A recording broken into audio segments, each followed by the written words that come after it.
Hello, everyone. Welcome. So we have a very, very interesting panel here. These are our manufacturers of media servers and content engines, predominantly for broadcast. But we're here to talk about how does this work for virtual production, for broadcast, for live content creation. And I did a little research. So the technology behind it is actually really similar, if not exactly the same as what Gerhard here. But why don't we do a round first and introduce ourselves? I'm BK Johanessen. I am industry manager for Epic Games. Hans? Hans van Houdt from Zero Density, based in the Netherlands, but responsible for Northern Europe within Zero Density. Gerhard Lang, I'm the CTO of Vizrt. David Jorba from these guys. I'm VP of Business Development for the broadcast division. Helmut Protte, Evi Stompel, Pixera Media Server. I'm the Global Business Manager. Excellent. Happy to have you here. So before we jump in, maybe not everybody knows everything about our company. So how about you give just a 30-second pitch about what does your company do and why are you relevant in the virtual production space? The famous elevator pitch. Thank you. Yeah. Zero Density started in 2014 to use Unreal Engine for live graphics production for broadcast. So we adapted the Unreal technology and we added the way you can use it in live broadcast and the blending of the virtual and the real world. And essentially that's still what we're doing today. Delivering a complete workflow for live broadcast based on Unreal Engine. Gerhard?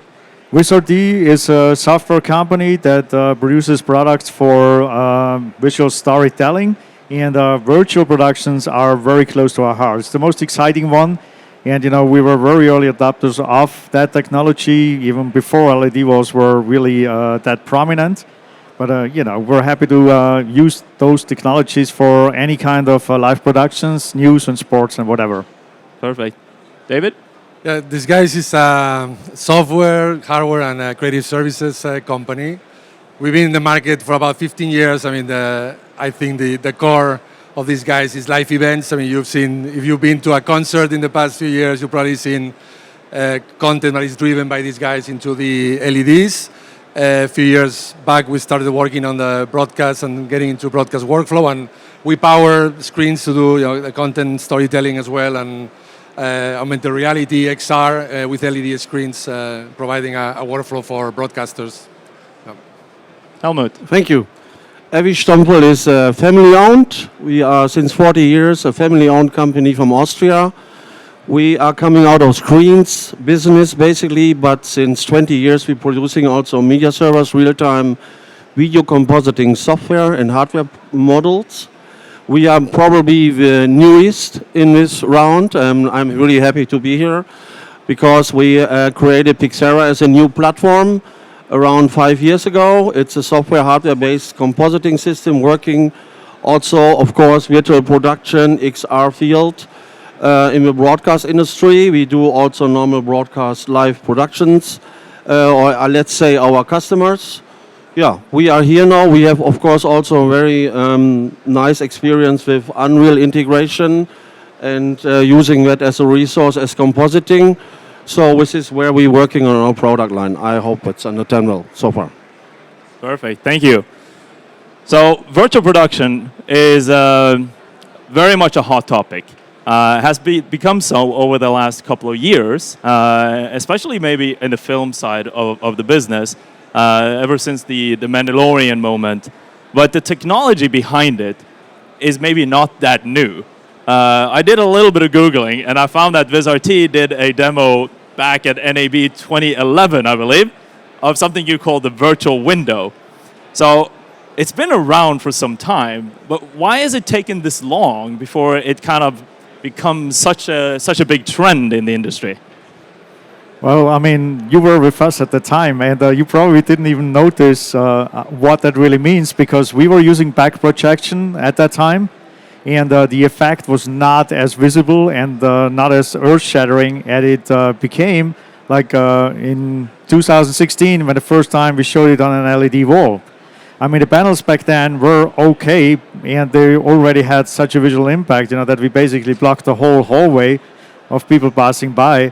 But compared to the today's panels, they were like of an average quality. So it is really just about how good the overall projection is, and how engaging it is for the people who work in there.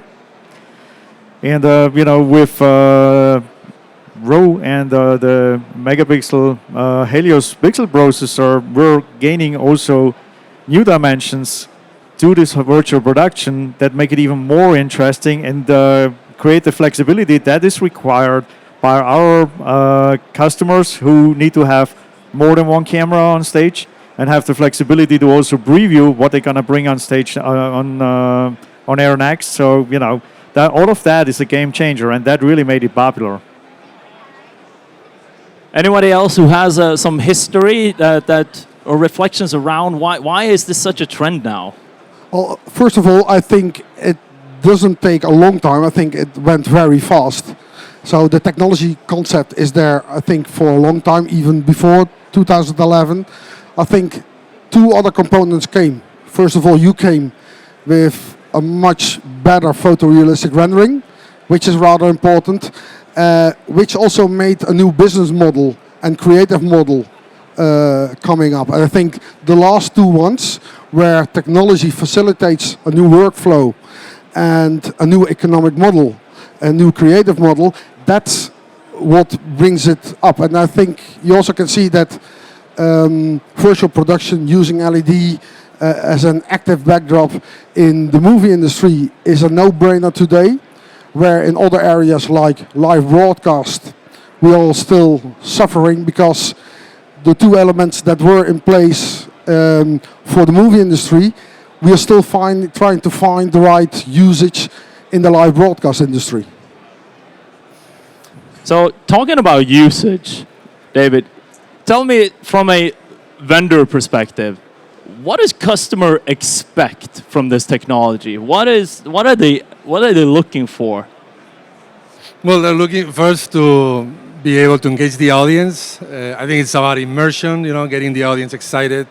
You also have to understand there's a lot of young audiences that need to get hooked into the broadcast world of today. So this technology that allows you to wrap around the content, into different aspects, whether you're doing storytelling with a backdrop of the screen or augmented reality to go deeper into it, or getting into an XR stage. I mean, that helps you bring in your audience into the storytelling. And then what I expect is simplicity. I mean, it needs to be very simple to control, simple to build. Of course, Unreal Engine has a big part of it, just because it makes the quality and the look of things hyper-realistic. It differentiates the look from just using a video or using other methods of visualizing, that it's way better. And I think for users, really, I would say workflow, being integrated on their workflow. For broadcasters, we were talking about this before, is fundamental. I mean, no matter how advanced the technology is, without being integrated in their workflow, it's very hard to use every day, and that's part of what news and sports do. So it needs to have that easy of use and workflow component that needs to be part of the beautiful graphics and storytelling. That has to go together, right? So, Helmut, do you have any reflections on when customers come to you saying, "Hey, we want to do virtual production"? What are they asking for? What are they looking for? First of all, I must say, clear vision is the speedness.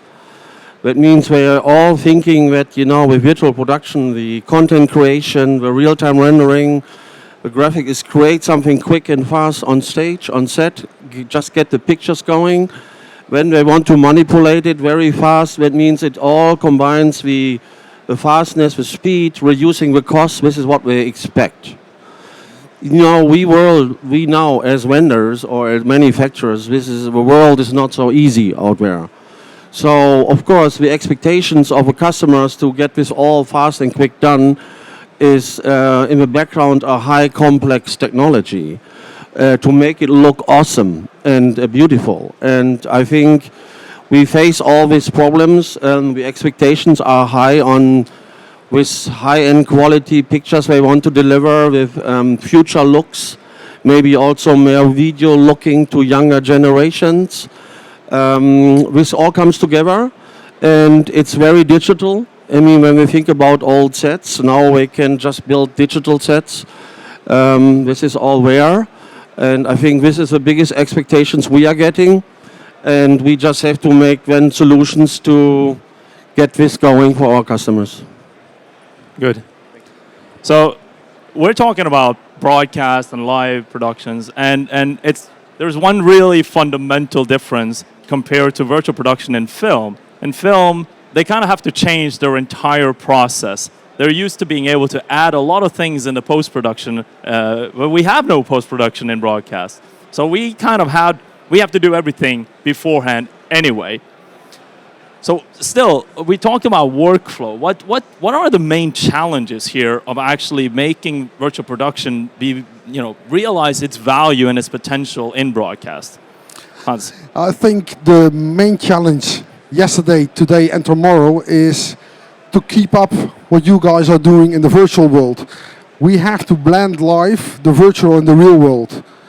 What in movie industry you can do in post-production, look at real shadows, reflections, looking natural in an easy way on multiple cameras at the same time.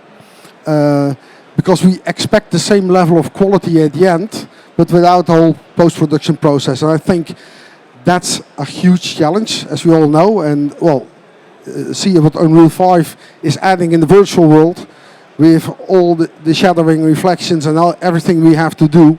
We have to get our systems developed to keep this on the same level live. And I think the industry is doing well, but it's a huge challenge because exactly what you say, broadcasters will not change their workflow.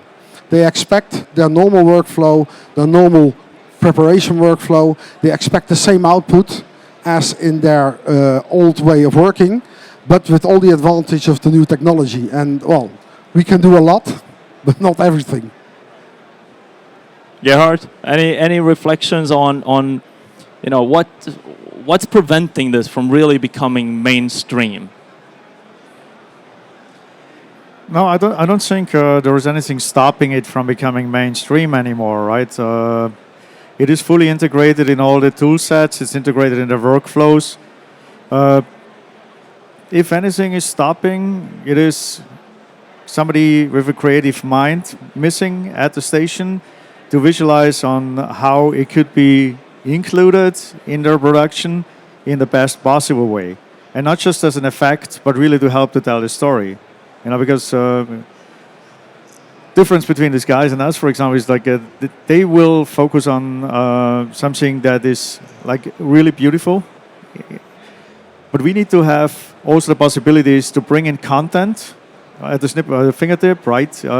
Help tell the story, change the content on the fly, all of that. And it's not an easy task for a creative director to have that in mind, to visualize it, working with it, and come up with a concept that actually helps tell the story instead of diverting the attention away from what should be explained, what should be told.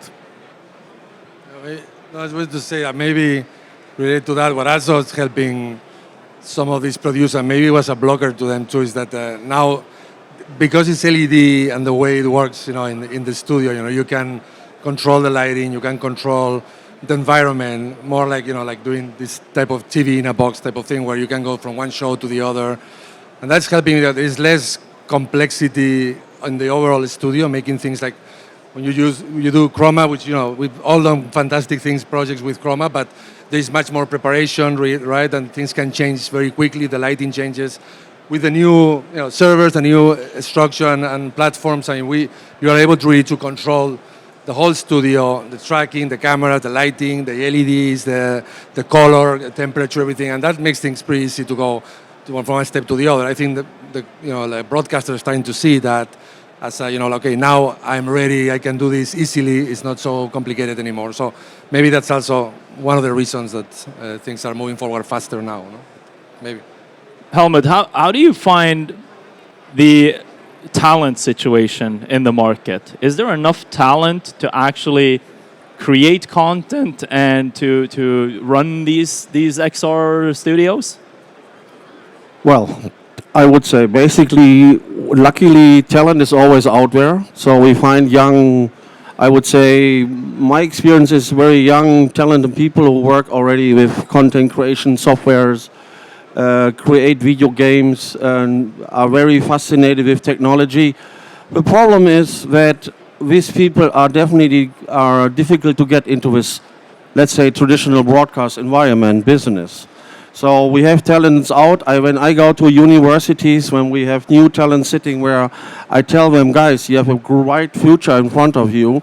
Just focus on what you do, stick to the talent what you have, and then you will have also in these traditional areas a good chance to earn good money with good jobs. I think this is the changing part. Of course, we're missing massively people in this industry who understand this complex technology.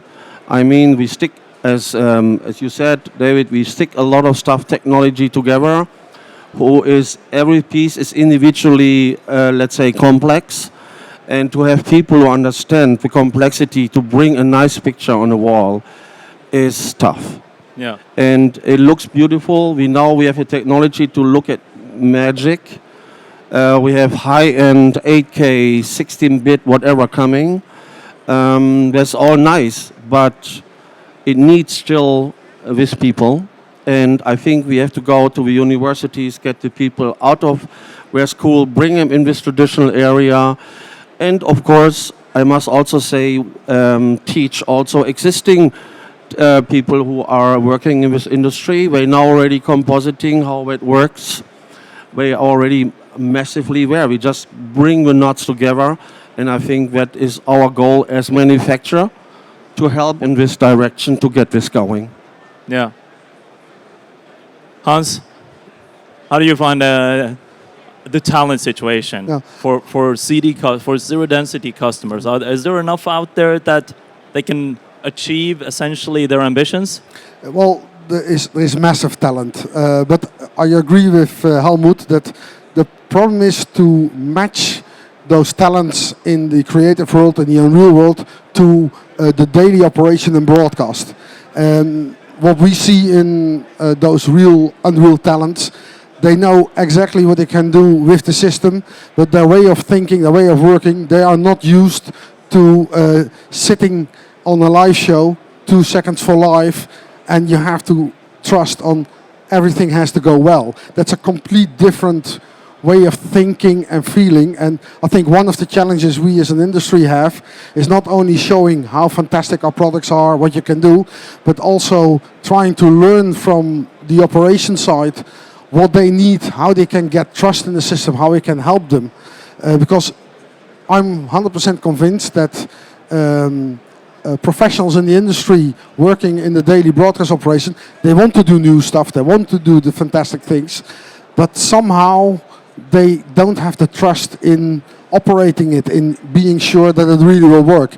And I think we should, besides the fact what we can do, also have more attention to how can you operate it, how can we make sure that it always works, what are the backup scenarios, all those things that come with live broadcast, and nothing can go wrong on air. I agree. So we know where we're at. We know the tech works, so we have use cases out there where we can see it in action. Where does it go from here?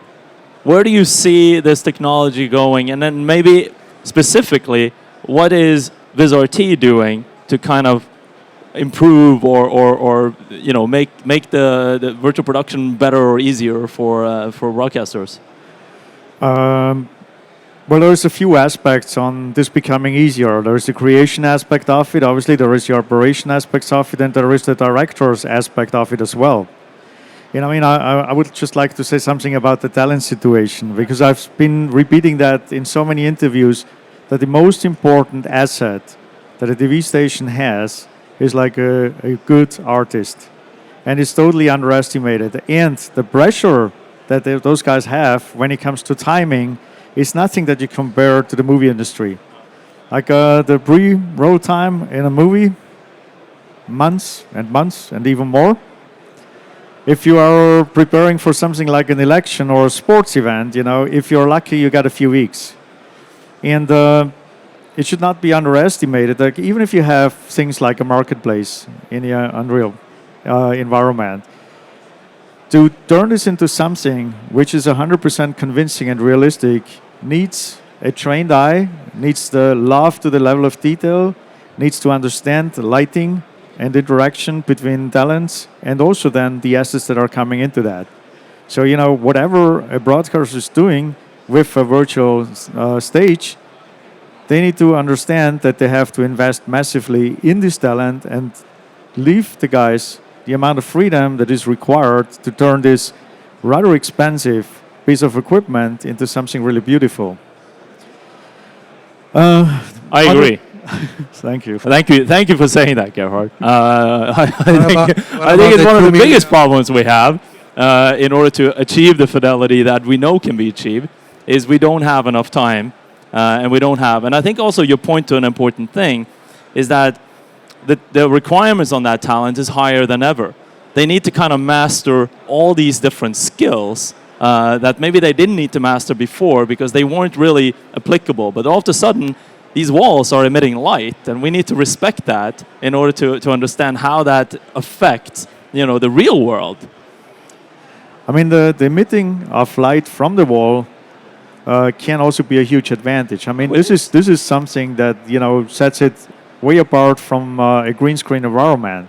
Yeah. Because usually you have This is the extra little reality. that's the extra little reality, and it's super helpful, and it gives you a really nice effect, especially when you also have a ceiling on top as well. Yeah. However, there's a little downside to that too, and that is the floor, right? So if you go full virtual and you have a floor as well, connecting a talent in a virtual set that is in an LED environment is a little harder compared to what you can do when you're just talking about a green screen. Yeah. And you were asking, where are we going? Yeah. So one of the things that we're showcasing here, and this is also on how can we make it easier. There was a ghost frame demonstration, I think, just before. But we love this technology for a number of reasons. I mean, first of all, it makes it easier for a director to choose the right angle that he wants to show the asset in, and he can switch between cameras without only having to rely on hard cuts. With the virtual green screen, we can provide even more previews. Like you get a bunch of engines lined up, and it's just a virtual set preview. It doesn't need to be the same quality. You just need to know what's coming next, and then you switch around. But what we also did, and what we're showing over there, is we are using artificial intelligence on the green screen camera to do a pose estimation, and then we are animating a 3D model to do talent reflection and shadow casting. So that solves that for it. Right. But again, you need to have a Helios, for example, to do the ghost frame and give you the virtual green screen, and you need to have a wall that is capable of providing the frequency. Yeah. Yeah. It's not technically trivial. Well, I mean, it's a once for all setup. Right. So you can switch the scenes as you want. I mean, you need to be super careful on how to time the cameras and the shutter and the screen and so on, and how much you let the LEDs illuminate. But once you got that figured out, it's repetitive. Right. And don't touch it. Don't touch your running system. Helmut, Yes. what are you working on? What are you doing to make it easier and better for broadcasters to use virtual production? Yes. When we created the new platform Pixera, it was already the point of view what's next. We always looked what's going to be next. I mean, virtual production came up as the next version, the next beautiful thing. So we saw the complexity of the technology, and we just figured out we have to be in real open platform. We have to talk to other technologies. So we created a really open API platform, accessible to everybody. So we have even customers who combine our technologies easy together, so we get a master control out of it.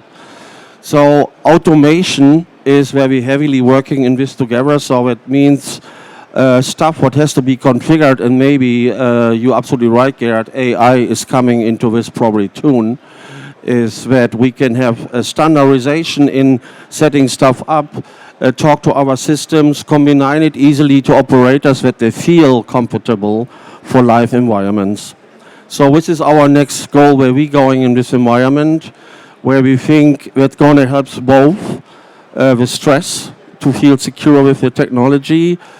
You can use it, and of course, as I guess as everybody by us, is education. A lot of education training sessions. Indeed.